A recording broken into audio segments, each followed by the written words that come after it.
మాసం సందర్భంగా మన కాసం ఫ్యాషన్స్ కిలో చీరలు కొనండి, అరకిలో చీరలు ఉచితంగా పొందండి. ఉమ్మడి ఖమ్మం జిల్లాలో డిప్యూటీ సీఎం మంత్రులు పర్యటించారు. సీతారామ ప్రాజెక్టు పనుల్ని పరిశీలించారు. ప్రాజెక్టు పురోగతిపై ఆరా తీశారు.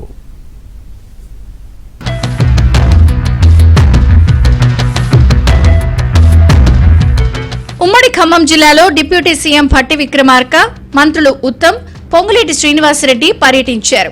భద్రాద్రి జిల్లా అశ్వాపురం మండలంలో జరుగుతున్న సీతారామ సాగర్ ప్రాజెక్టు పనులను పరిశీలించారు. ప్రాజెక్టు పురోగతిపై సమీక్షించారు. ప్రాజెక్టు పనులు ఎంతవరకు పూర్తయ్యాయి అనే అంశాలను అధికారులను అడిగి తెలుసుకున్నారు.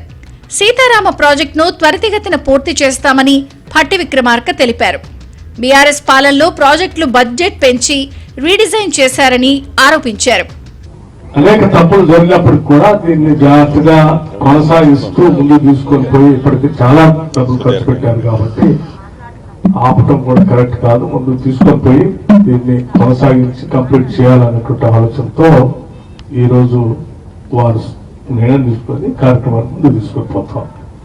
ఆ తీసుకొని పోయే క్రమంలోనే ఎంత ఖర్చు పెట్టినా ఎక్కడ మధ్యలో సరే డిస్ట్రిబ్యూటరీ కెనాల్స్ లేకపోవటం, ఇతర కెపాసిటీ కూడా నీళ్లు నింపుకొని కెపాసిటీ పెంచుకోవడానికి అవకాశం లేకపోవటం, వాటన్నిటి కూడా సరిదిద్ది మళ్ళీ మధ్యలో దీన్ని జాగ్రత్తగా ఎన్ఎస్పీ కెనాల్లో లింక్ చేసేటట్టుగా రాజీవ్ కెనాల్ ని యాడ్ చేయటం. కేసీఆర్ పాలనలో ప్రజాధనం దుర్వినియోగం చేశారని ఉత్తమ్ ఆరోపించారు. ఇరిగేషన్ వ్యవస్థను కేసీఆర్ నాశనం చేశారని మండిపడ్డారు. వాస్తవంగా ఇరిగేషన్ శాఖ నడిపించడం మొదలుపెట్టి చూస్తే ఎంత నష్టం చేసిందో తెలంగాణకి గత బీఆర్ఎస్ పార్టీ బీఆర్ఎస్ ప్రభుత్వం స్పష్టంగా అవపడుతుంది.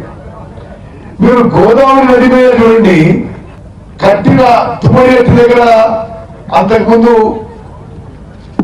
రాజశేఖర రెడ్డి గారి నాయకత్వంలో కాంగ్రెస్ ప్రభుత్వం పనులు మొదలుపెట్టి 30% పనులు పూర్తి చేస్తే, అంటే 38,000 కోట్లకి 11,000 కోట్లు ఖర్చు పెట్టిన తర్వాత మరి మళ్ళీ రీఇంజనీరింగ్ రీడిజైనింగ్ పెట్టి ఆ ప్రాజెక్ట్ ని మేడిగడకి షిఫ్ట్ చేసి ఆ 38,000 కోట్ల అయ్యే ప్రాజెక్ట్ కాస్ట్ ని 1,00,000 కోట్లకు ఇచ్చారు.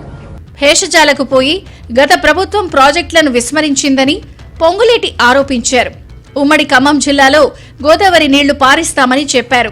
భేషజానికి పట్టుదలకి పోకుండా వారు తప్పు చేశారని తెలిసి కూడా ఆ తప్పుని వీలైనంత సరిదిద్దుతూ వీలైనంత ఖర్చుని తగ్గించే ప్రయత్నం చేస్తూ ఇక్కడ సీతారామ ప్రాజెక్టు గాని అక్కడ సాధ్యాసాధ్యాలు పరిశీలించి మహా అద్భుతమైన ప్రపంచంలో 8వ మహా అద్భుతమని చెప్పే కాళేశ్వరాన్ని కూడా సరిదిద్దాలనే తపన ఉందే తప్ప ఈ ప్రభుత్వానికి భేషజాలకు పోయి వారి కట్టిన ప్రాజెక్టుని పక్కన పెట్టాలనో వదిలేయాలనో ఈ ప్రభుత్వం అనుకోదు కూడా.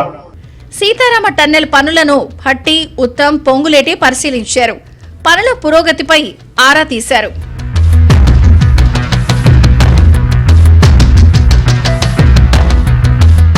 డిప్యూటీ సీఎం మంత్రుల పర్యటన వేళ చలో మణుగూరు కార్యక్రమానికి బీఆర్ఎస్ పిలుపునిచ్చింది. దీంతో బీఆర్ఎస్ నాయకులను పోలీసులు ముందస్తుగా అదుపులోకి తీసుకున్నారు.